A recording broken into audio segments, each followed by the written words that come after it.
پڑھ دیے درود بھیجے گا محمد و آل محمد پر.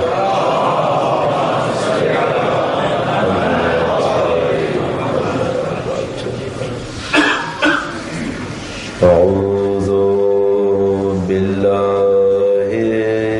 من الشیطان الرجیم. بسم اللہ الرحمن الرحیم. الحمد للہ رب العالمین والصلاة والسلام على سید الانبیاء والمرسلین حبیب الہ العالمین بالقاسم محمد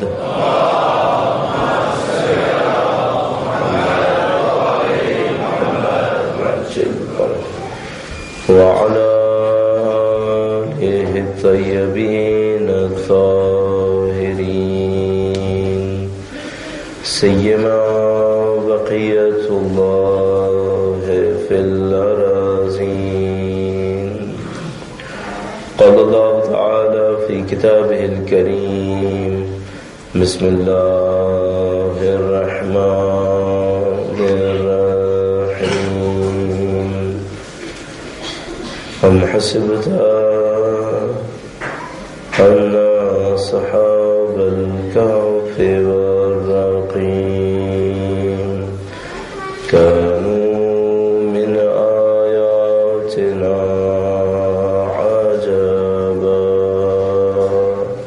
درود بھیجے گا محمد و آل محمد.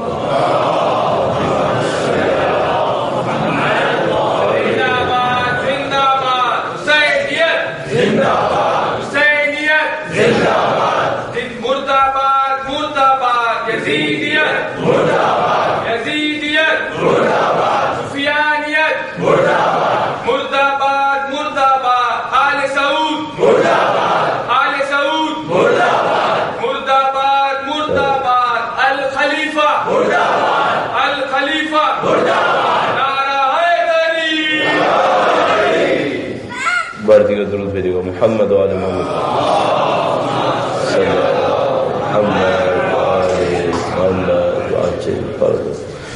پروردگار عالم کا انتہائی احسان ہے، اس نے ہمیں سید الشہداء کے نام پر حق کے راستے پر چلنے کی سعادت نصیب فرمائی ہے.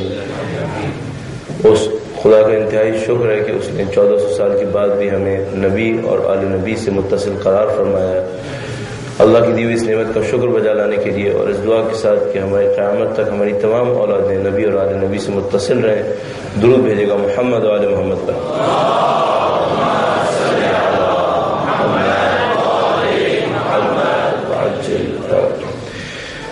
مولوی کرام، جیسے کہ آپ کے ذہن میں ہے، اس عشرہ مدارس کا عنوان ہم نے کربلا اور عظمت انسان تجویز کیا ہے، اور اس عنوان کے تحت ہماری کوشش یہ ہے کہ ہم انسان کو پہچانتے ہوئے، اس بات کو سمجھتے ہوئے کہ انسان کس قسم کی حقیقت ہے اور اس کی ذات کے کیا اہداف طے ہوئے ہیں، اس کو دیکھتے ہوئے اور کربلا کے عناصر کو دیکھتے ہوئے جن کے نتیجے میں کربلا تشکیل پائی ہے، ہم یہ سمجھنے کی کوشش کریں کہ ہماری ذمہ داری کیا ہے، ہمیں اس دنیا میں کیا کام انجام دینا ہے اور ہمیں کس طرف بڑھنا ہے.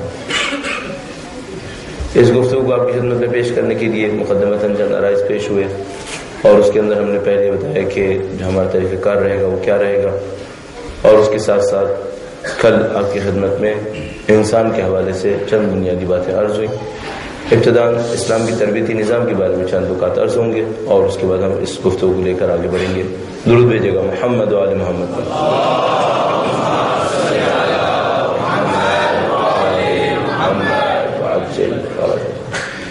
اگر انسان نبی اکرم کے کام کی تاثیر کو ملاحظہ کرے تو بعض اوقات تعجب ہونے لگتا ہے کہ اتنی کم مدت میں یہ کام کیسے انجام پایا.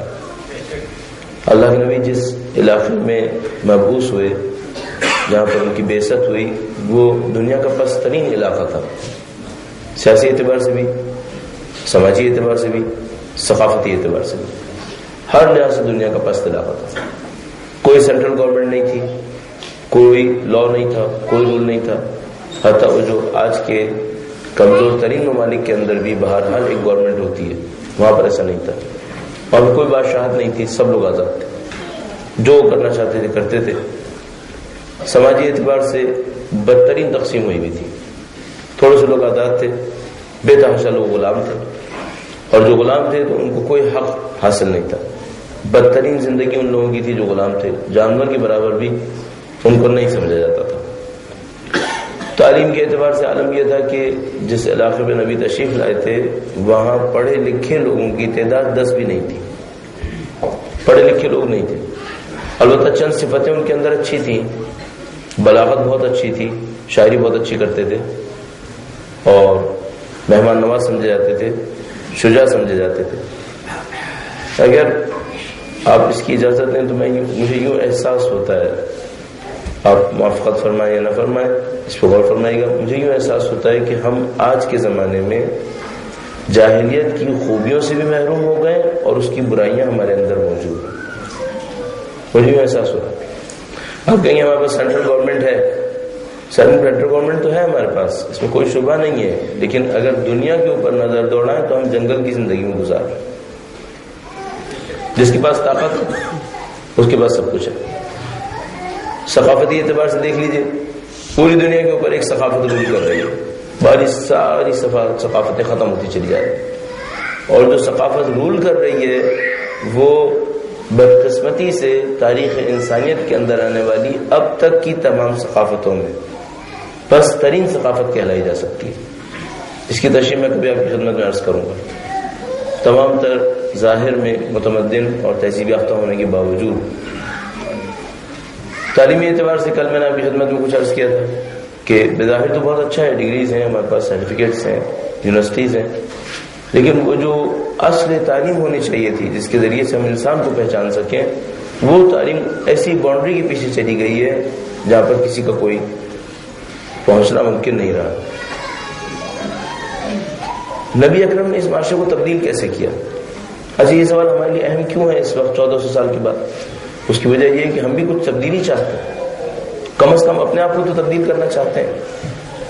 تو ہمیں دیکھنا ہی پڑے گا کہ اللہ کے نبی نے اس معاشرے کو جس میں تشریف لائے تھے، دنیا کا جاہل معاشرہ تھا، اس طرح کا معاشرہ تھا، اس کو تبدیل کرنے کے اندر کیا کام انجام دیا.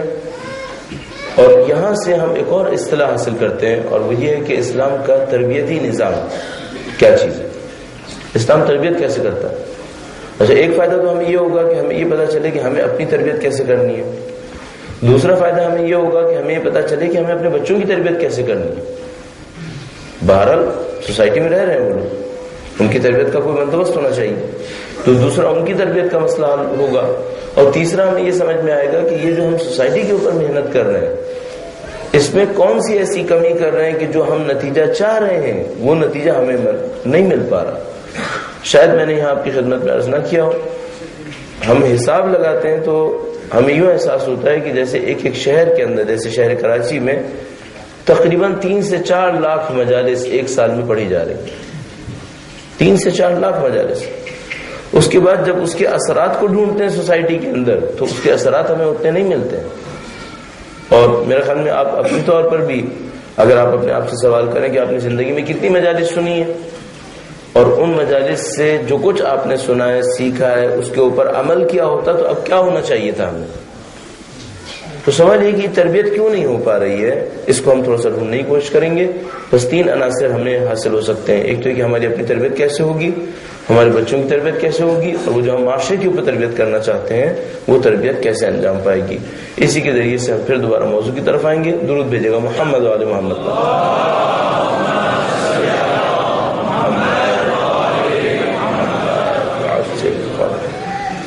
جن لوگوں نے سیرت نبوی کو تھوڑا سا بھی پڑھا ہے، اور ماشاءاللہ آپ سب نے کہیں نہ کہیں سیرت نبوی کو کچھ نہ کچھ پڑھا ہوا ہے، تو جانتے ہیں کہ اللہ کے نبی نے کبھی بھی جبر اور تشدد کو دین سکھانے یا قبول کروانے کے لیے استعمال نہیں کیا. کہیں جبر و تشدد نہیں ہوا. عجیب بات یہ ہے کہ اللہ کے نبی جس 11 سال تک تقریباً مدینہ میں تشریف فرما رہے، اس دوران میں کبھی پولیس بھی نہیں بنائی، وہ بھی آپ کو معلوم ہے کس کی بنائی ہوئی ہے، آج تک ہم جیل رہے، اور فوج کا بھی کوئی تصور نہیں تھا۔ عجیب بات یہ ہے، ہم ایک ایسے علاقے کی بات کر رہے ہیں جہاں 10 سال کی مدت میں تقریباً 70 دفعہ جنگ ہوئی ہے، 70 مرتبہ جنگ ہوئی ہے مدینہ کے اندر تقریباً، اور اس کے باوجود فوج کا کوئی تصور نہیں تھا۔ اچھا یہ فوج پھر بنتی کیسے تھی؟ تو یہاں پر وہ فرق آپ کو سمجھ میں آنا چاہیے جو میں بھی عرض کرنے کی کوشش کروں گا، اللہ خیر میں کامیاب ہو جاؤں، کہ جو ہم دین کی بات کر رہے ہیں ہم لوگ اور وہ جو دین ہمیں سکھا چکا ہے اس میں کتنا فرق ہے۔ تھوڑا سا فوج کے عنوان پر کہ اللہ کے نبی کے زمانے میں فوج کیسی تھی تو ہمیں سمجھ میں آیا کہ تربیت کس قسم کی ہوئی بھی تھی۔ درود بھیجے گا محمد والے محمد۔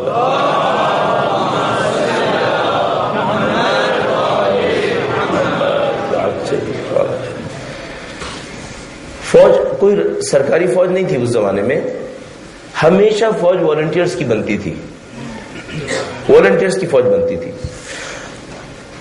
ایک حساب سے تو یہ والنٹیئرز تھے، یعنی مثال کے طور پر ان کو جبر نہیں کرتا تھا کہ آپ شہر سے نکلیں اور جائیں اور والنٹیئر ہو جائیں، فوج کے اندر شرکت کریں، لیکن دوسری طرف سے آیات کریمہ ان افراد کی مذمت میں اتنی زیادہ تھیں جو جنگ میں نہ جائیں۔ اللہ کے نبی پکاریں اور کوئی جنگ میں نہ جائے، اس کی مذمت میں سینکڑوں آیات آپ ڈھونڈ لیں گے جن میں اشارتن، کنایتن، صراحتن اس بات کی طرف بیان ہوا ہوا۔ اچھا ہوتا کیا تھا؟ وہ یہ کہ کوئی خطرہ اللہ کے نبی نے احساس کیا، انہوں نے معاشرے میں اعلان کیا کہ ہمیں دشمن کے خطرے کا سامنا ہے، جو لوگ جنگ میں شرکت کرنا چاہ رہے ہیں، جہاد میں شرکت کرنا چاہ رہے ہیں، میرا حکم ہے کہ وہ لوگ آ جائیں۔ البتہ اللہ کے نبی کی طرف سے حکم ہوتا تھا لیکن جبر کسی کے اوپر نہیں کرتے تھے۔ مذمت تھی ان لوگوں کی جو عذر پیش کر رہے ہیں، قرآن ان لوگوں کو پسند نہیں کرتا تھا۔ اچھا کس قسم کے عذر کو قبول نہیں کیا جاتا تھا وہ بھی آپ کی خدمت میں عرض کر دیتا ہوں۔ سورہ توبہ کے اندر اللہ تعالیٰ ارشاد فرماتا ہے، یہ لوگ کہتے ہیں کہ آج گرمی بہت زیادہ ہے لہذا ہم جنگ میں نہیں جائیں گے، ان سے کہہ دو کہ جہنم کی گرمی اس گرمی سے زیادہ ہوگی، میں جہنم میں ڈال دوں گا۔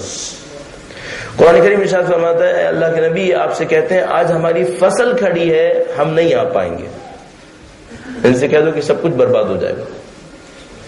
اچھا مثلا کوئی یہ کہتا تھا چونکہ میرے بیوی بچے ہیں لہذا میں نہیں جا سکوں گا، اللہ فرماتا تھا اگر تمہارے بیوی بچے، تمہاری مال، تمہارا کاروبار اللہ سے زیادہ تمہارے دل میں محبت رکھتا ہے تو اللہ سے جنگ کرنے کے لیے تیار ہو جاؤ۔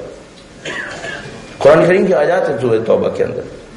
اچھا عزیزان محترم تھوڑا سا غور فرمائیے گا، ہمارے پاس دین کے سلسلے میں کام نہ کرنے کے عذر کیا ہوتے ہیں؟ یہی تو ہوتے ہیں،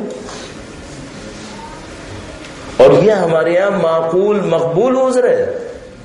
بھئی اگر میں آپ سے ایک کام کہوں، نہیں میں اپنے آپ کو غلط طرف رکھ لیتا ہوں، آپ مجھ سے ایک کام کہیں کہ بھئی آپ دین کے نام پہ ایک کام کریں، اور میں آپ سے کہوں کہ بھئی میری جاب 5 بجے ختم ہوتی ہے میں اس سے پہلے کر ہی نہیں سکتا، یہ آپ کے نزدیک ایکسپٹڈ ہے یا ان ایکسپٹڈ ہے؟ بالکل صحیح ہے، عذر ہے، جواب ہے نہیں کر سکتا، ختم ہو گیا معاملہ۔ اچھا اگر میرا بزنس ہے اور آپ مجھے ایک جگہ پہ بھیجنا چاہ رہے ہیں 1 مہینے کے لیے، اگر میں چلا گیا تو میرا بزنس ختم ہو جائے گا۔ اللہ کے نبی جنگ پہ بلا رہے ہیں، لوگ کہہ رہے ہیں ہماری فصل کھڑی ہوئی ہے، اگر آپ ابھی بھیج دیں گے تو اس فصل کا کیا ہوگا، کوئی کاٹنے والا نہیں ہے۔ اللہ نے کہا نہیں غلط کام ہے، جب خدا تمہیں پکارے تو تمہیں جانا پڑے گا۔ اب آپ سمجھ رہے ہیں ہماری ثقافتوں کا فرق کتنا ہو گیا؟ اس کو میں کہہ رہا ہوں ہماری ویلیوز چینج ہو گئی ہیں، اور یہ سب اتنے تدریجاً انجام پایا، اتنے آہستہ آہستہ انجام پایا، ہمیں پتہ ہی نہیں چلا ہے کہ کب ہم دین کی ان ویلیوز سے باہر آ چکے ہیں، ہم اس ڈھانچے میں ڈھل گئے جس میں وہ ڈھالنا چاہ رہے تھے۔ اب سوال یہاں پر ہے اللہ کے نبی نے تربیت کیسے کی؟ سب سے امپورٹنٹ کام یہی سمجھ میں آتا ہے مجھے اس وقت کہ ہم یہ پتہ چل جائے وہ تربیت کیسے کرتے تھے۔ تربیت جبر سے نہیں کرتے تھے، تربیت میں تشدد نہیں دکھاتے تھے، تربیت میں ایک کام کرتے تھے جو مجھے سمجھ میں آیا ہے، آپ کی خدمت میں عرض کروں گا، درود بھیجے گا محمد والے محمد۔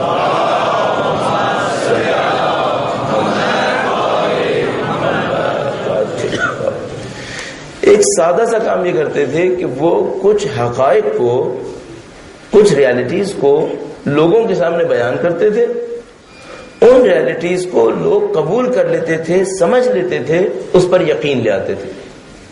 جیسے ان ریالٹیز پر یقین لاتے تھے ان کی تربیت خود بخود حاصل ہو جاتی تھی۔ میں بھی ایک مثال سے آپ کی خدمت میں عرض کروں گا، بہت سادہ سی مثال. مثلا ہم لوگ کتنا سمجھائیں اپنے بچوں کو کہ بھئی جھوٹ نہیں بولنا ہے، جھوٹ بولیں گے تو بہت برا ہوگا، اور ہم دیکھتے ہیں کہ نہیں بہرحال پھر بھی کچھ نہ کچھ تھوڑا بہت ہو ہی جاتا ہے، کچھ نہ کچھ سمجھانے کے باوجود بھی. تو اگر ایک حقیقت کھل جائے، مثال میں اس طرح سے عرض کرتا ہوں، میں کہتا ہوں فرض کریں ایسا کوئی نظام بن جائے کہ جیسے ہی کوئی جھوٹ بولے اس کے سر میں آگ لگ جائے.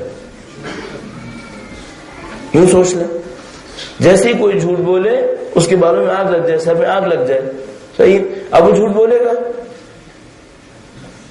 میں ابھی ایک مارجن رکھ لیتا ہوں، میں کہتا ہوں ایک دفعہ بولے گا ٹیسٹ کرنے کے لیے کہ لگ رہی ہے نہیں لگ رہی ہے. پھر بولے گا ایک دفعہ، اس کو یقین نہیں آئے گا نا کہ بھائی واقعی لگے گی نہیں لگے گی، سوچ رہا ہوگا کہ شاید کہیں ایسا نہ ہو کہ نہ لگتی ہو. تو ایک دفعہ بولے گا ٹیسٹ کرنے کے لیے کہ واقعی لگ رہی ہے نہیں لگ رہی. لیکن اگر اس کو یقین ہو جائے کہ ہاں لگ رہی ہے، اب میرا اپنے خیال ہے کہ یہ نہیں بولے گا. اچھا اب ہمارے کام میں اور اس مثال میں مشکل کیا ہے؟ ہم کہہ رہے ہیں آگ لگ رہی ہے، اللہ کے نبی کہتے ہیں آگ لگ رہی ہے، لیکن وہ آگ ہمیں نظر نہیں آ رہی. ساری مشکل یہاں پر. اللہ کے نبی کچھ ایسا کرتے تھے کہ لوگوں کو ان ریالٹیز پر یقین ہو جایا کرتا تھا. جیسے ان ریالٹیز پر یقین ہو جایا کرتا تھا، ان حقیقتوں کو پہچان لیا کرتے تھے، اس کے بعد اطاعت کرنا انتہائی آسان ہو جاتا تھا. اس کے بعد فرما بردار بن جایا کرتے تھے. اب جو ہمیں کرنا ہوگا وہ کیا کرنا ہوگا؟ وہ یہ کہ ہمیں ان ریالٹیز پر کسی طریقے سے یقین تک پہنچنا ہوگا. آپ کہیں گے ہم پہنچے ہوئے، میں بھی ایک مثال آپ کی خدمت میں عرض کروں گا، اور اس مثال کے ذریعے دیکھنے کی کوشش کریں گے آیا واقعاً ہمارا ان ریالٹیز پر یقین ہے یا نہیں ہے. اس سے ہماری تربیت ہونی ہے. موضوع سے ہمارا تعلق کیا ہے؟ ہم انسان کو پہچاننا چاہتے ہیں اور پھر کربلا سے متصل کر کے سیکھنا چاہتے ہیں کہ اس انسان کی عظمت کو کربلا نے کیا بیان کیا. اب پہلے مثال میں آپ کی خدمت میں عرض کر دیتا ہوں، درود بھیجیں محمد وعلی محمد.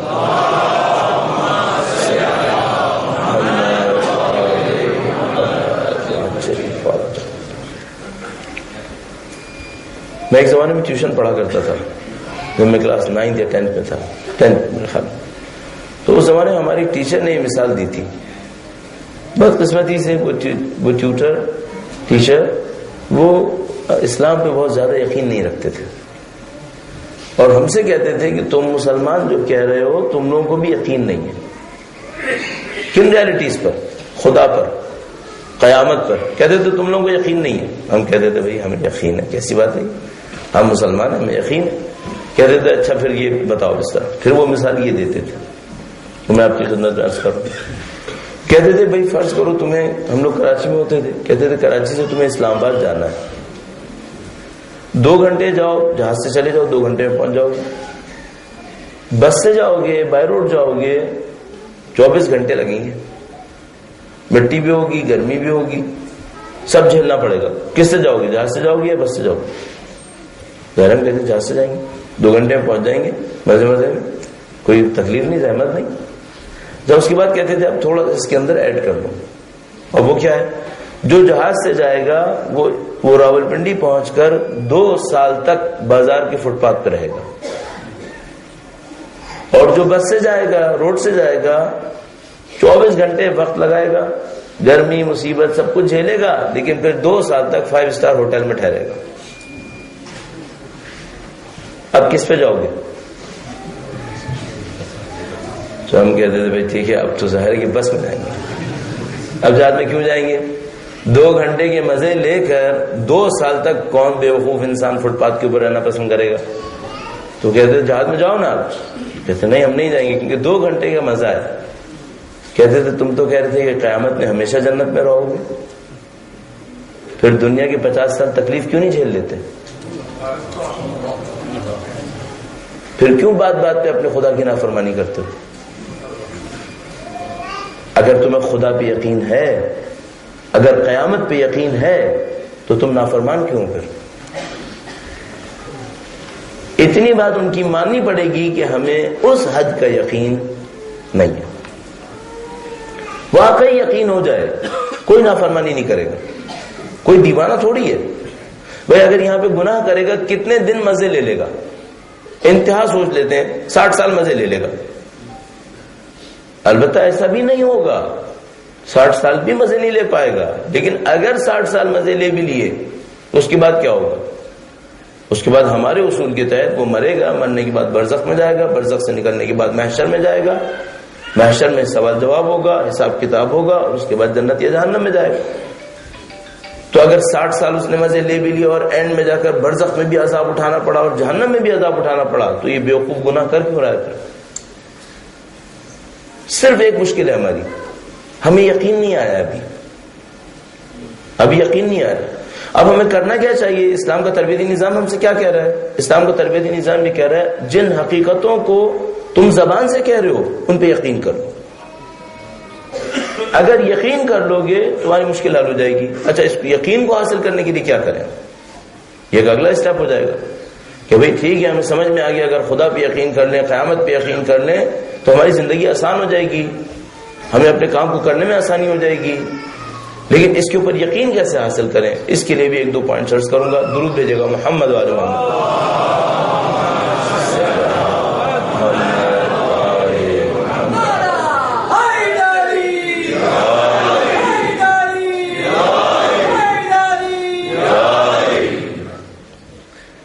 کبھی کبھی دل چاہتا ہے پوزیشن تبدیل کر لی جائے. واقعا آپ شاید اس وقت احساس نہیں کر پا رہے ہوں گے, یہ جو اسپاٹ لائٹس لگی ہوئی ہیں یہ بالکل ایسے لگی ہیں جیسے کسی آدمی کو ٹارچر کر کے کچھ اعترافات لینے. اور مجھے آپ کا کچھ نظر نہیں آ پا رہا, یہ اتنی زبردست یہ ٹارچر لائٹ لگی ہوئی ہے, مجھے سمجھ میں نہیں آ رہا اس کے ساتھ ہوگا کیا, اور اتنی ہائٹ کے اوپر ہے کہ اس کو تبدیل بھی نہیں کر پائیں گے ہم. اللہ سے نصرت طلب کرتے ہیں. درود بھیجے گا محمد وعلی محمد.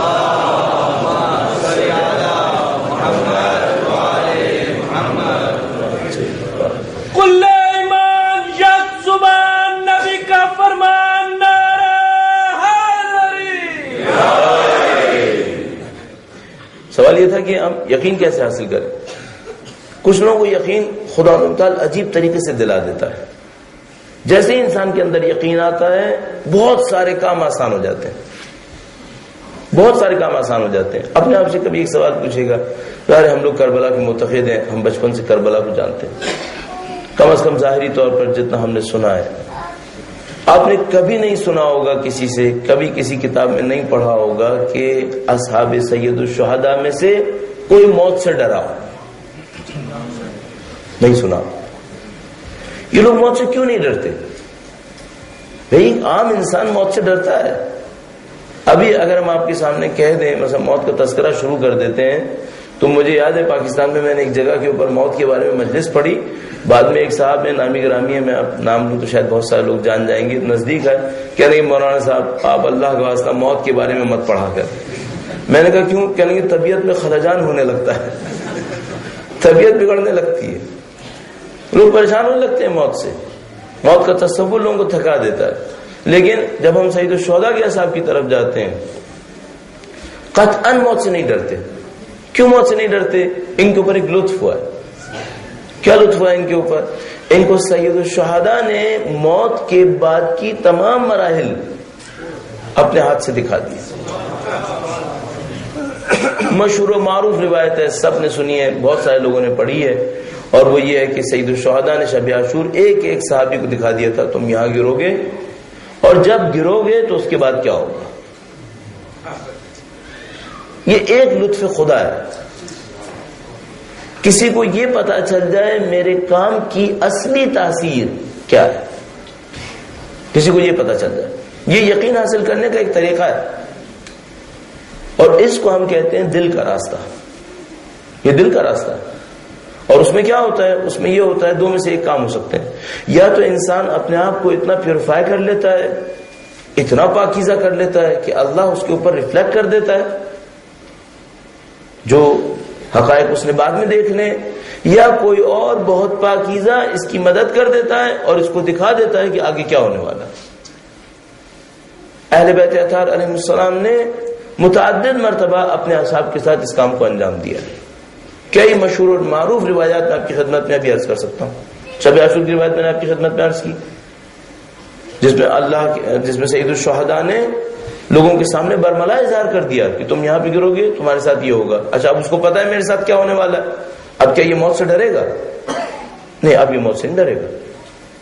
اب یہ موت کے لیے لپک کے آگے جائے گا. اور ایک مشہور جملہ موجود ہے, سید الشہداء کے اصحاب نے حملہ کیا ایک موقع کے اوپر. سید الشہداء نے دیکھا کہ اگر میرا لشکر اتنی تیزی سے حملہ کرتا رہے گا تو فوراً ختم ہو جائے گا. تو اپنے لشکر کو خطاب کر کے کہا, اے اہل کرامت لوگوں, موت کے بارے میں تھوڑا صبر کرو, اتنی جلدی موت کی طرف مت جاؤ, صبر کرو. یعنی موت پر صبر نہیں کرو, موت کی طرف بڑھنے میں اتنی جلدی مت دکھاؤ, اس میں تھوڑا صبر کر لو. کیوں اتنے بےتاب ہوتے ہو؟ مقامات دیکھ چکے تھے, ان مقامات کے لیے بےتاب ہو رہے تھے کہ ہمیں فوراً اس جگہ پہنچنا ہے, اس کے لیے جلدی جلدی موت کی طرف جا رہے تھے. تو سید الشہداء نے کہا تھوڑا صبر کرو, اتنی تیزی کیوں دکھا رہے ہو؟ اب یہ کسی کے ساتھ ہو سکے تو یہ بہت بڑی بات ہو جاتی ہے کہ بھائی کوئی کسی کو بتا دے. اچھا یہ مجھے سمجھ میں آتا ہے کہ تقریباً اس پہ لگتا ہے کہ شاید صحیح ہے یہ قانون, البتہ اس کو 100% نہیں کہہ پاؤں گا ابھی. تقریباً ہر شخص اپنی زندگی میں, چاہے خواب میں چاہے جاگتے ہوئے, کبھی نہ کبھی موت کو اپنی آنکھوں سے دیکھتا ہے. ہر شخص تقریباً کبھی نہ کبھی دیکھ لیتا ہے موت ہے کیا. کبھی سوتے میں, خواب میں, کبھی دیکھتا ہے کہ مثلا میں مر گیا اور اس بات کو احساس کرتا ہے. یہ اللہ کا ایک نظام ہے تربیت کا, اس میں لوگوں کو سکھاتا ہے کہ بھائی تم موت سے سیکھنے کی کوشش کرو. درود بھیجے گا محمد والے محمد.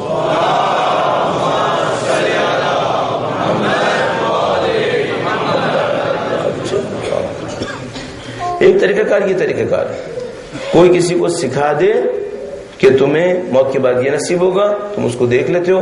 اچھا ایک اور طریقہ کار بھی ہے, وہ نسبتاً کم درجے کا ہے, وہ تو بہت اعلیٰ پائی کی بات ہوگی کہ کوئی اس در تک پہنچ جائے. نسبتاً کم درجے کا کیا ہے, اللہ کے نبی نے مختلف طریقوں سے لوگوں کو سکھایا ہے. ایک واقعہ آپ کی خدمت میں عرض کرتا ہوں. طریقوں سے سکھایا ہے کہ تم کائنات کی حقیقت کو کس طرح سے دیکھو. چاند چھٹ گئی. درود بھیجے محمد والے.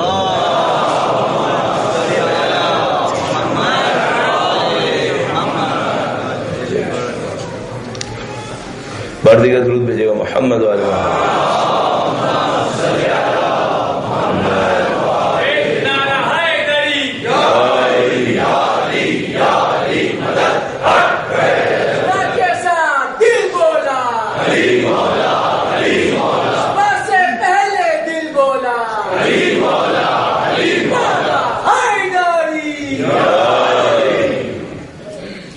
اللہ کے نبی کے پاس ایک آدمی آیا, اس نے کوئی پرندہ بھون کر اس کا گوشت اللہ کے نبی کو ہدیہ کیا. نبی کی کوئی زوجہ تھی جن کے گھر پہ وہ آیا تھا. اللہ کے نبی نے ان سے کہا کہ اس میں سے صدقہ کیجیے گا. اور جب اللہ کے نبی واپس آئے پوچھا آپ نے صدقہ کیا؟ انہوں نے کہا صدقہ کر دیا ہے اور کچھ رہ گیا ہے. اللہ کے نبی نے سادہ سا جملہ ارشاد فرمایا جو صدقہ کیا ہے وہ رہ گیا ہے, باقی یہ ختم ہو جائے گا. آپ مطلب سمجھ رہے ہیں؟ جو آپ نے اللہ کی راہ میں دیا ہے وہ رہ جائے گا, اور جو آپ کے پاس ہے وہ ختم ہو جائے گا. درود بھیجے گا محمد والے محمد.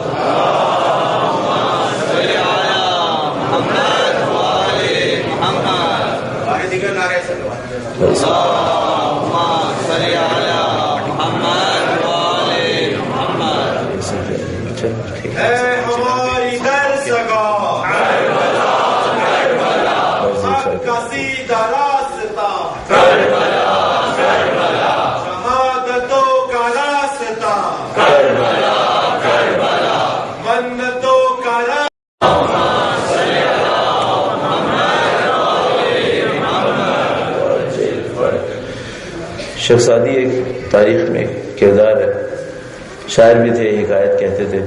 تو ایک حکایت کہی انہوں نے ایک حکایت کہی, اس میں بتایا کہ ایک ساتھ کوئی دریا سفر کر رہا تھا کشتی میں, تو ایک آدمی کشتی میں بیٹھا ہوا تھا, بہت ڈر رہا تھا, بہت زیادہ ڈر رہا تھا, پریشان ہو رہا تھا, چیخ رہا چلا رہا تھا. تو لوگوں نے پوچھا بھائی کیوں پریشان ہو رہے؟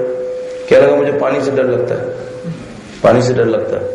اور وہ سب اس کو سمجھا رہے ہیں کہ کچھ نہیں ہوتا, ہم بھی تو بیٹھے ہیں. وہ چیخ رہا چلا رہا ہے, سب کے لیے زندگی مشکل کی ہوئی ہے. ایک آدمی نے کہا میرے پاس علاج ہے. لوگوں نے کہا کیا علاج ہے؟ کہنے لگا اس کو پانی میں ڈال دو. پانی میں ڈال دیا، پانی سے میں ڈال دیا تو اب وہ اس نے ہاتھ پاؤں مارے کہ بھائی مجھے نکالو یہاں سے. اس کو نکالا، اس کے بعد کشتی میں بٹھا دیا، اب بالکل صبر کر کے بیٹھ گیا. لوگوں نے پوچھا بھائی یہ کیا ہوا؟ کہنے لگے اس کو بڑی مصیبت میں ڈال دیا نا تو اس کو سمجھ میں آیا کہ کشتی میں جگہ بہت اچھی ہے. اب مائک بند ہونے کے بعد سمجھ میں آیا کہ بھائی وہ لائٹ جلتی ہے، کوئی مسئلہ نہیں، برداشت ہو جائے گا. اللہ انشاءاللہ باقی کام آسان کر دے گا. درود بھیجے محمد علیہ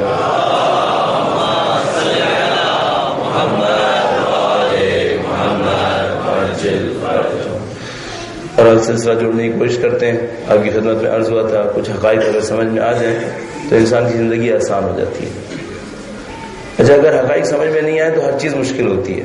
خدا متعال فرماتا ہے نماز انہا لکبیرۃ الا علی الخاشعین، یہ 2 رکعت نماز بہت سخت ہو جاتی ہے انسان کے لیے، مگر وہ جن کے دلوں کے اندر خشوع، ان کے لیے کام آسان. تو ہمیں دیکھنا ہوتا ہے کام آسان کیسے ہو جائے گا. آسان اس وقت ہوگا جب حقیقت نظر آئے گی. حقیقت کیسے نظر آتی ہے؟ اب کی خدمت میں عرض ہوا کبھی کوئی دکھا دیتا ہے جو بہت بلند مرتبہ ہے، اور کبھی ایسا ہوتا ہے چھوٹی چھوٹی باتوں سے انسان کو سمجھ میں آ جاتا ہے، یقین آ جاتا ہے. اللہ کے نبی کا ایک واقعہ عرض ہوا. اللہ کے نبی نے کہا کہ وہ جو تم نے صدقہ کر دیا ہے وہ بچ گیا ہے، باقی سب کا سب یہ ختم ہو جائے گا. قرآن کریم نے کیا ارشاد فرمایا؟ ما عندکم ینفد وما عند اللہ باق، جو تمہارے پاس ہے وہ ختم ہو جائے گا، جو اللہ کے پاس ہے وہ باقی رہ جائے گا. ٹھیک. اچھا اب اس پہ یقین ہونا بہت بڑا مسئلہ ہے. اس پر یقین حاصل ہو جائے اس کا طریقہ کار یہ ہوگا اپنی زندگی میں چھوٹے چھوٹے تجربے کریں، چھوٹے چھوٹے تجربے کریں. ہمیں اپنے تجربوں سے سیکھنا ہوگا. جب اپنی زندگی کے اندر تجربے کریں گے آہستہ آہستہ تجربے کر کر کے ہمیں یہ پتہ چلنا شروع ہو جائے گا کہ ہماری زندگی کس طرف بڑھ رہی ہے. اللہ نے ہمارے ساتھ جو بہت بڑی ایک نعمت رکھی ہے وہ کربلا کی سعادت ہمیں نصیب کر دی. کربلا کے کرداروں کے اوپر غور کریں. کربلا کے اندر جو عظمت سکھائی جا رہی ہے اس کے اوپر غور کریں. جہاں کربلا ہمیں لے کر جانا چاہتی ہے اس کے اوپر غور کریں. ایک آسان طریقے کا اور بھی ہو سکتا ہے، اپنے آپ کو کربلا کے کسی بھی کردار کی جگہ رکھ کے دیکھیں مجھ میں کیا کمی ہو رہی ہے. البتہ یہ بہت بڑی بات ہے. ظاہر کربلا کے اندر جو کردار ہیں وہ پوری انسانیت کے منتخب ترین کردار ہیں، اور وہ دنیا کے اندر ایسے ملنا ناممکن ہے. جیسے کہ سید الشہداء نے خود فرمایا کہ جو اللہ نے اصحاب مجھے نصیب کیے کسی کو نصیب نہیں.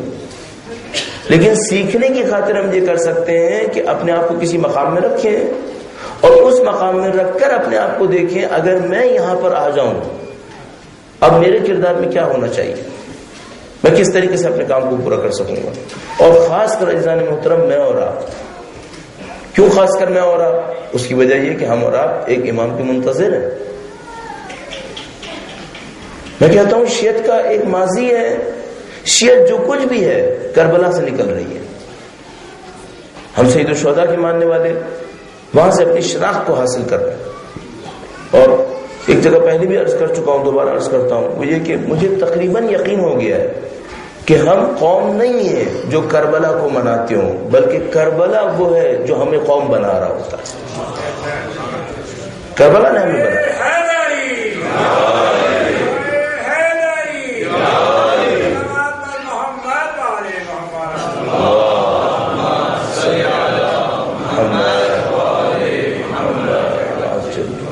ہمیں سیکھنا ہوگا کربلا نے ہمیں کیا سکھانا ہے، پھر ہمیں لے کے آگے بڑھنا ہوگا. اور جب ہم کربلا سے سیکھنے کی طرف بڑھ رہے ہوتے ہیں تو ہمیں ایک مستقبل نظر آ رہا ہوتا ہے. اور مستقبل کیا ہے؟ وہ یہ کہ زمین کے اوپر ناانصافی ہوئی ہے، اللہ یقیناً کسی کو بھیجے گا جو زمین پر عدل و انصاف برپا کرے. کربلا میں خون سید الشہداء بہا ہے. آیا پروردگار عالم اس خون کا انتقام کبھی نہیں لے گا؟ کربلا میں ناانصافی ہوئی ہے اہل بیت اطہار علیہ السلام کے ساتھ. اس دنیا نے ان کے ساتھ غدر کیا ہے، بغاوت کی ہے. آیا کبھی ایسا دور نہیں آئے گا جب پرچم اہل بیت اطہار پوری دنیا کے اوپر لہرائے؟ خدا ہمیں یقین دلاتا ہے اپنے نبی کے ذریعے سے قطعاً ایسا ہوگا. پرچم خدا، پرچم دین، اور وہ سب کا سب ایک امام کے زمانے میں ہوگا جس کا ہم انتظار کرتے ہیں. اس کا مطلب کیا ہے؟ اس کا مطلب یہ کہ مجھے اور آپ کو ماضی سے سیکھنا ہے، کربلا سے سیکھنا ہے، اور ایک مستقبل کی طرف بڑھنا ہے. اور مستقبل کیا ہے؟ وہ امام وقت سید و سردار مولا اور آقا امام آخر الزمان کا ظہور مقدس.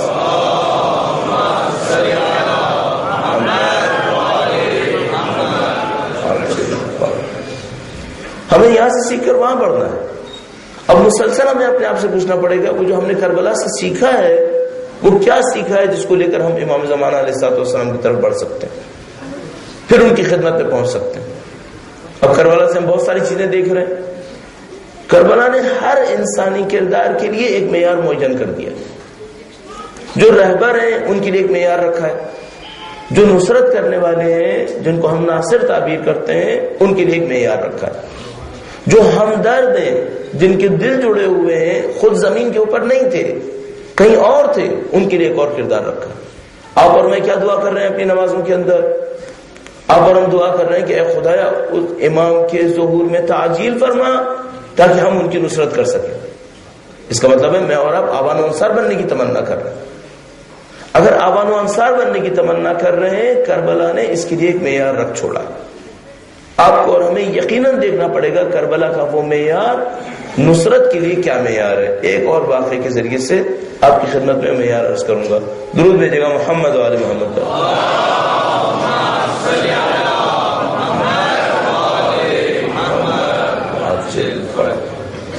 کربلا کی داستان میں ایک موقع، ایک عجیب موقع بھی ہے. ایک شخص ہے جس کی طرف سید الشہداء نے ایک پیغام لانے والا بھیجا. وہ پیغام لے کر آیا. اس شخص کو پیغام دیا کہ سید الشہداء کو طلب کر رہا ہے. یہ شخص گریز کرتا ہے، نہیں جاتا سید الشہداء کی طرف. اگلے موقع پر سید الشہداء خود تشریف لاتے ہیں. خود سید الشہداء اس کے دروازے تک آتے ہیں، خیمے تک تشریف لاتے ہیں. خیمے تک آنے کے بعد اس سے کہتے ہیں تم نے زندگی گزار لی ہے. نامی گرامی انسان ہے، بہادر انسان سمجھا جاتا تھا اپنے دور کا. کہا تم نے زندگی گزار لی ہے، اب تم دین کے راستے میں ہمارے کام اور اس لشکر میں ہمارے ساتھ شامل ہو جاؤ. پوری بات سن لیتا ہے اور اس کے بعد سید الشہداء سے چند جملات کہتا ہے جو تاریخ کے اندر منقول ہیں، بیان ہو گئے، مختل کی کتابوں میں لکھے ہوئے ہیں. نفس المحموم کے اندر آپ دیکھ سکتے ہیں شیخ عباس قمی. کہتا ہے کہ جو آپ طلب کر رہے ہیں وہ میں نہیں دے سکوں گا. جو آپ طلب کر رہے ہیں وہ میں نہیں دے سکوں گا، لیکن میں دنیا کا تیز رفتار ترین گھوڑا اور دنیا کی سب سے اچھی شمشیر آپ کی راہ میں ہدیہ کر سکتا ہوں. اچھا سید الشہداء کیا طلب کر رہے ہیں؟ عظمت انسان کی بات ہو رہی ہے، انسان کے کردار کے اوپر بات ہو رہی ہے، انسان کو کہاں پہ پہنچنا چاہیے. سید الشہداء کیا طلب کر رہے ہیں؟ سید الشہداء کربلا کے میدان میں جان سے کم کوئی چیز طلب نہیں کر رہا. جان چاہیے. اس کی وجہ یہ کہ پہلے دن سے پتا ہے کہ سب نے شہید ہو جانا ہے. اس نے کہا جو آپ طلب کر رہے ہیں وہ میں نہیں دے سکتا، میں جان نہیں دے سکتا. میں کیا کروں گا؟ کہا میں ایک گھوڑا دوں گا، عرب کا تیز ترین گھوڑا، ایک شمشیر دوں گا. پوری دنیا عرب کے اندر اس سے اچھی شمشیر کوئی نہیں ہے. بتاتا ہے اتنی مہنگی شمشیر ہے، اتنا مہنگا اس کے اوپر زہر لگایا گیا ہے، جس کو اگر ذرا سا زخم بھی لگ جائے وہ نہیں بچے گا. یہ دو چیزیں میں آپ کے راستے کے لیے ہدیہ کرتا ہوں. سید الشہداء نے فرمایا نہ ہمیں تمہارے گھوڑے کی ضرورت ہے، نہ ہمیں تمہاری شمشیر چاہیے. اگر تم اس راہ میں جان دے کر سعادت حاصل کرنا چاہتے تھے تو ہمارے ساتھ آ جاؤ، بس اس سے زیادہ کچھ نہیں چاہیے. اس کا مطلب کیا ہے؟ اس کا مطلب یہ ہے کہ ایک موقع ایسا آتا ہے دین کے اندر جب یہ سارے ہیلے بہانے ختم ہو جاتے ہیں، صرف ایک چیز چاہیے ہوتی ہے. آیا جان دے سکتے ہیں؟ بس یہ عنصر باقی رہ جائے. اور ایک مشکل جو ہم لوگوں کے ساتھ ہے وہ یہ کہ ہم لوگ اپنے بنائے ہوئے ذہنیت اور عذر کے اندر محصور ہو گئے. میں آپ کی خدمت میں مسلسل 2-3 دن سے کوشش کر رہا ہوں یہ عرض کروں کہ جو پیٹرنز ہم نے بنائے ہوئے ہیں کوئی بہت ضروری نہیں ہے کہ یہ پیٹرنز واقعی وہ پیٹرنز ہوں جو اہل بیت نے ہمیں دیے. وہ بار بار ہمیں دکھانے کی کوشش کرتے ہیں، نہیں ایسا نہیں ہوگا.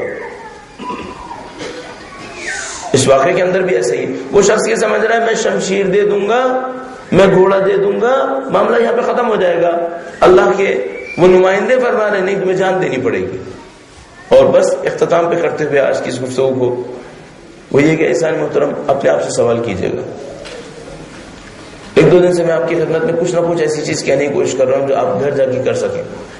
اگر آپ کو یاد ہو تو میں نے آپ سے خدمت میں عرض کیا تھا پہلی محرم کو کہ کوئی ایک برائی اپنی سید الشہداء کے نام پر چھوڑنے کی کوشش کیجیے گا. 10 دن آپ کے پاس ہیں، اتنی محنت کر لیجیے گا کہ 10ویں دن انشاءاللہ آپ کی اور میری عزا اہل بیت اطہار کے در پر قبول ہو جائے انشاءاللہ.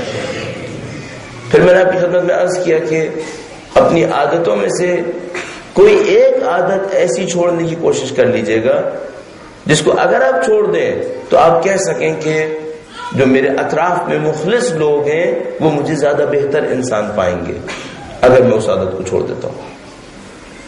اور اس میں اضافہ کرتے ہوئے ایک بات آپ سے اور عرض کروں گا آج، چونکہ بات قربانی کے اوپر آئی ہے. وہ یہ کہ ایک وقت آتا ہے جب دین قربانی طلب کر رہا ہوتا ہے، ہمیں معلوم نہیں ہوتا قربانی دینی ہے. اپنے مولا سے ہر روز کہیں نہ کہیں توسل کی عادت ضرور بنا لیجیے گا. مجھے بار بار یہ عرض کرنا پڑتا ہے تاکہ دوستوں کو اعتماد دلا سکوں کہ میں اس فیلڈ کے اندر کافی عرصے سے ہوں. مجھے 27 سال ہو گئے دینی طالب علم بنے. اس 27 سال میں نے بہت سارے تجربے دوسروں سے لیے، بہت سارے تجربے خود اپنے اوپر کیے، اور ان تجربوں کے نتیجے میں کچھ قوانین کو سیکھا ہے. مجھے بار بار بتانا پڑ رہا ہے کہ کچھ قوانین ہیں یہاں پر. ان قوانین میں سے ایک قانون یہ سمجھ میں آتا ہے، اگر کوئی شخص ہر روز سید الشہداء سے نصرت طلب کرے وہ شخص منحرف نہیں ہوگا، کبھی منحرف نہیں ہوگا. صرف ایک کام کرے، ہر روز سید الشہداء سے نصرت طلب کرے. اچھا، ہر روز سید الشہداء سے نصرت کیسے طلب کرے؟ ایک آسان راستہ آپ کی خدمت میں عرض کر رہا ہوں. اپنی زندگی کے دستور میں سے، زندگی کے شیڈول میں سے یہ بنا لے، ہر روز سید الشہداء کی کوئی ایک زیارت ضرور پڑھ لے. بس متعدد زیارات ہیں سید الشہداء کی. بھائی زیارت وارثہ ہے ہمارے پاس، زیارت اربعین ہے 6 کے دن کی زیارت ہے، زیارت عاشوراء ہے ہمارے پاس. اسی طرح اور زیارات ہیں کہ جو تمام اہل بیت کے نام پر ہیں. مثلا زیارت جامع کبیر ہے، زیارت امین اللہ ہے، بہت ساری زیارتیں. خاص کر سید الشہداء کی جو زیارات ہیں، زیارت وارثہ، زیارت اربعین، زیارت عاشوراء، ان میں سے کسی ایک کا انتخاب کر لیں. ہر روز ایک وقت معین کر لیں، اس ٹائم پہ پڑھوں گا. یہ میں اپنی طرف سے ریکمینڈ کر رہا ہوں. اپنے لیے ایک وقت طے کر لیں، اس ٹائم پہ پڑھوں گا. اگر نہ پڑھ سکے تب بھی کوئی بات نہیں، قضا نہ ہونے دے کسی دن کی، سونے سے پہلے پڑھ لیں. اپنے لیے طے کر لے کہ میں ہر روز سید الشہداء کی ایک زیارت ضرور پڑھوں گا. میں مطمئن ہو کے کہہ رہا ہوں یہ شخص ممکن ہے ترقی کے راستے میں رک جائے لیکن نیچے نہیں گرے گا. سید الشہداء تھام لیں گے اسے. ان الحسین مصباح الہدی و سفینۃ النجاۃ. اچھا، اگر اس سے آگے کوئی اور کوئی کچھ کرنا چاہے تو وہ کیا کرے؟ زیارت ناہیہ کا ایک جملہ آپ کی خدمت میں عرض کروں گا، درود بھیجے گا محمد وعلی محمد.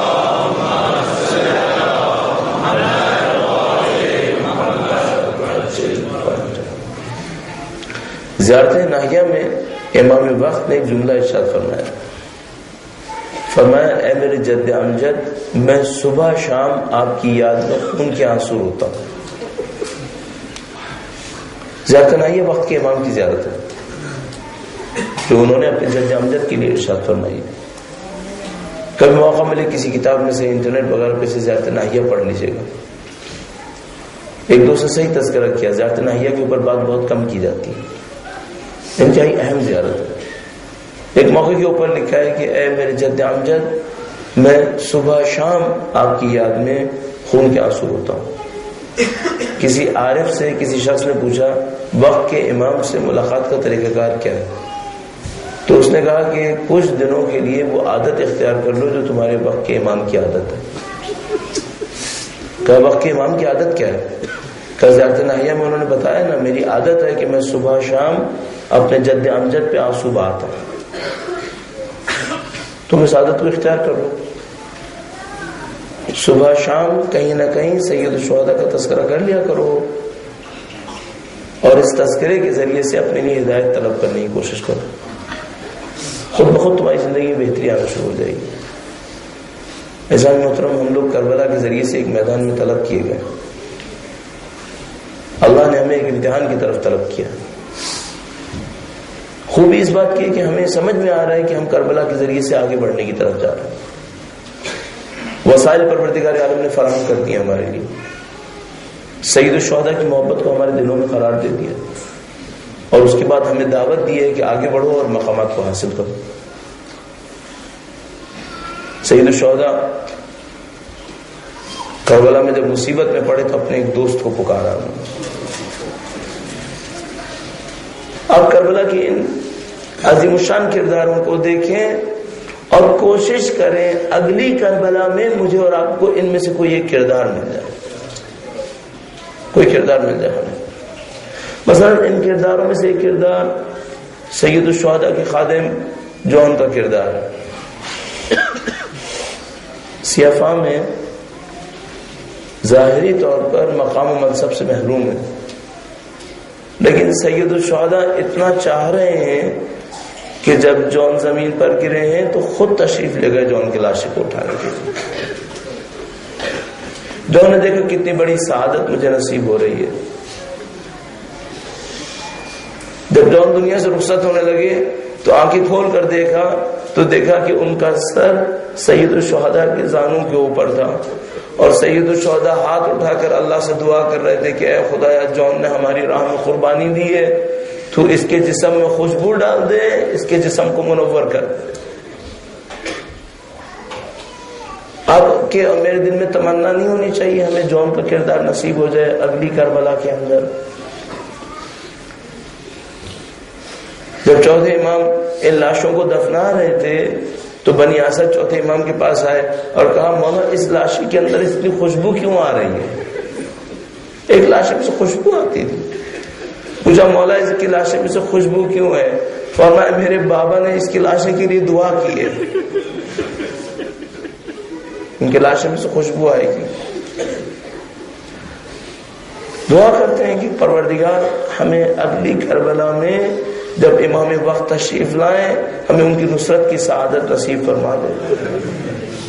سید الشہداء نے جب ان مصیبتوں کے اندر پھنس گئے ایک شخص کو پکارا ہے اور اس شخص کو واحد شخص ہے جس کو سید الشہداء ایک فرد کو خط لکھ کر بلا رہے ہیں. بس منظر آپ کے ذہن میں ہے، کربلا کا میدان جمع ہوئے چلا جا رہا ہے، دشمن آئے چلے جا رہے ہیں اور ایک موقع کے اوپر بی بی زینب سلام اللہ علیہا اپنے بھائی سے ارشاد فرماتی ہیں بھیا لشکر دشمنوں کے آئے چلے جا رہے ہیں، کیا تمہارا کوئی چاہنے والا دنیا کے اندر نہیں ہے؟ تمہارا کوئی مونس و غمخوار نہیں ہے؟ اب میں اگر اس جملے کو اور آگے بڑھاؤں تو میں کہوں گا کہ بی بی کہہ رہی ہوں گی کہ اے حسین ہم بھی تو علی کی اولاد میں سے ہیں، ہم فاطمہ کی اولاد میں سے ہیں، کیا کوئی چاہنے والا ہمارا نہیں ہے؟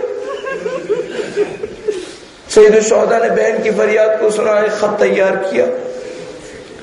خط کے اوپر لکھا کہ کوفہ کے فقیہ بچپن کے دوست حسین حبیب ابن مظاہر کے نام. اگر سید الشہداء صرف اتنا لکھ دیتے کوفہ کے فقیہ تب بھی عنوان بہت بڑا تھا، لیکن لکھ دیا بچپن کے دوست، اب بات بہت بڑی ہو گئی. اچھا سید الشہداء نے کیوں لکھا بچپن کے دوست حبیب ابن مظاہر کے نام؟ سید الشہداء اتنی غربت میں ہے کہ حبیب کو یاد دلانا چاہ رہے، دیکھو تم نے مجھ سے وعدہ کیا تھا میرا ساتھ ہو. سید الشہداء غربت میں آ گئے. حبیب ابن مظاہر کے پاس خط پہنچا ہے. حبیب ابن مظاہر گھر میں شدید تقیے کا زمانہ ہے، نوکر بھی اطلاع دے دیتے ہیں، جاسوس بن جاتے ہیں. حبیب ابن مظاہر نے خط لیا، خط کو لے کر چوما. ان کا دل رو رہا ہے لیکن اظہار نہیں کر سکتے ہیں چونکہ اندازہ ہے کہ جاسوس ہر طرف ہے. زوجہ دیکھ رہی ہیں. زوجہ نے پوچھا کس کا خط آیا ہے؟ کہا میرے مولا حسین کا خط آیا ہے.